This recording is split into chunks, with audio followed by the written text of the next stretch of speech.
The legend of white snake episode 26। हमने पिछले episode में देखा कि याओ याओ बाई और लॉर्ड शू दोनों की शादी होती है और उसी वक्त मिस लैंग उन्हें बधाई देने आती है और अपने साथ शराब भी लेकर आती है। उस शराब की वजह से याओ याओ बाई की हालत काफी ज्यादा खराब हो जाती है और उसके साथ ही उसके कपड़े में भी मौजूद जहरीले रेशम की वजह से वो अपने असली रूप में भी आ जाती है।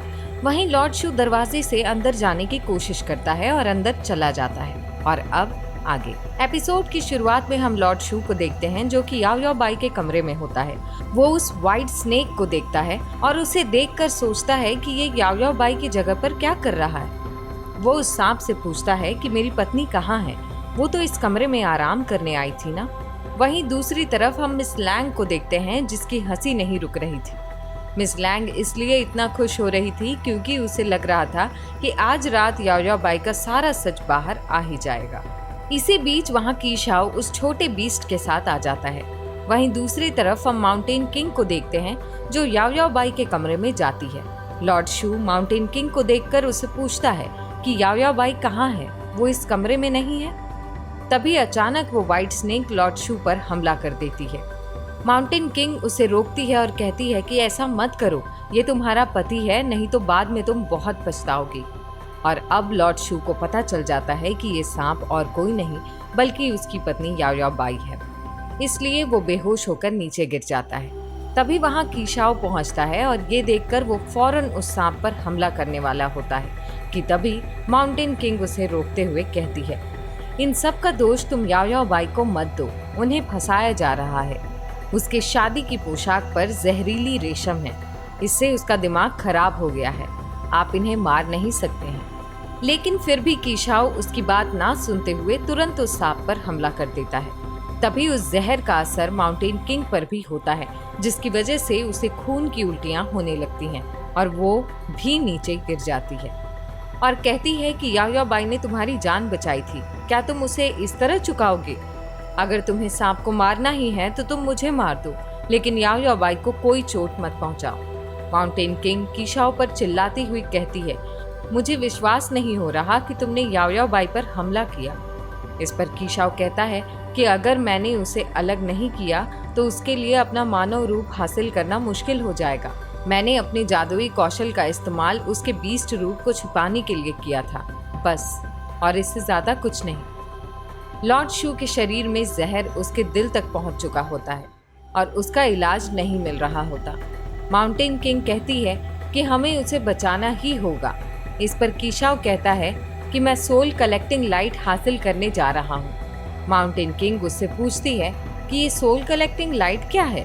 कीशाओ उसे बताता है कि ये एक जादुई कलाकृति है, लॉर्ड शू की जान बचाने का ये एकमात्र तरीका है और ये हमें माउंट ज्यूक्सी में मिलेगी। अब वो वहाँ से चला जाता है। दूसरी तरफ लॉर्ड शू और याओ याओ बाई को भी होश आ चुका था। ये दोनों अब बातें करने लगते हैं। तभी वो दोनों एक अलग सी गर्मी महसूस कर रहे थे। वहीं दूसरी तरफ हम कीशाओ को देखते हैं जो कि माउंट ज्यूक्सी पहुंच चुका था, जिसे अंदर जाने से वहां के पहरेदार रोक रहे थे।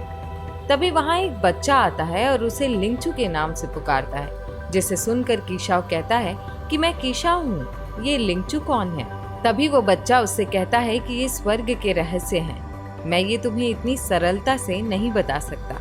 अगर तुम ये जानना चाहते हो तो तुम खुद ग्रीन एम्परर से क्यों नहीं पूछते? अब कीशाओ ग्रीन एम्परर के पास जाता है और कहता है कि मैं यहाँ पहले भी आ चुका हूँ क्रेन से मिलने। उन्होंने मुझे कहा था कि भविष्य में कभी घायल हो तो तुम यहाँ आ सकते हो, तुम्हें यहाँ मदद मिल जाएगी। इस पर ग्रीन एम्परर कहते हैं कि क्रेन ने बिल्कुल सही कहा था, तुम्हें यहाँ ही मदद मिलेगी। अब ग्रीन एम्परर उसे सोल कलेक्टिंग लाइट देते हैं और कहते हैं इससे लॉर्ड शू केवल 7 दिन तक जीवित रह सकता है। इस पर कीशाओ कहता है कि केवल 7 दिन? ग्रीन एम्परर कहते हैं कि जिंदगी और मौत किसी के बस में नहीं होती। वहीं दूसरी तरफ माउंटेन किंग और बाकी लोग भी हार चुके थे और उनकी ऊर्जा कम पड़ रही थी और साथ ही अब माउंटेन किंग भी थक चुकी थी।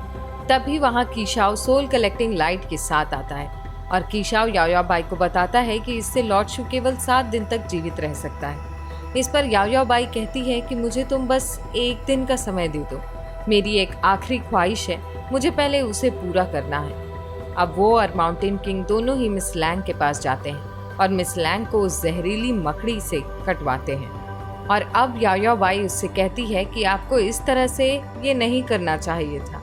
जैसे आप हमें उस दिन शराब के साथ बधाई देने आई थी, ठीक उसी तरह आज मैं आपका धन्यवाद करने आई हूँ। इस पर मिस लैंग कहती है कि सिर्फ दोनों ही आई हो, और लॉर्ड शू कहाँ है, वो क्यों नहीं आया? अच्छा हाँ, उसने तुम्हारा असली चेहरा देख लिया होगा, इसलिए वो डर कर भाग गया ना। अगले सीन में हम कीशाओ और माउंटेन किंग को देखते हैं। दोनों ही आपस में बातें कर रहे थे। वहीं दूसरी तरफ याओयाओ बाई लॉर्ड शू को जंगल के पास लेकर जाती है और मजबूरन याओयाओ बाई को लॉर्ड शू पर तलवार चलाना पड़ता है। और अब याओयाओ बाई की शक्तियाँ वापस आ चुकी हैं और अब वो अपनी पावर्स का यूज करके अपने घर के चारों तरफ जादुई बाधा स्थापित करती है ताकि सोल कलेक्टिंग लाइट की रक्षा हो सके। और अब वो माउंटेन किंग को उसकी रक्षा करने को कहती है और खुद वहां से चली जाती है। तभी रास्ते में उसे क्रेन मिलती है और इस तरह ये एपिसोड यहीं खत्म होता है।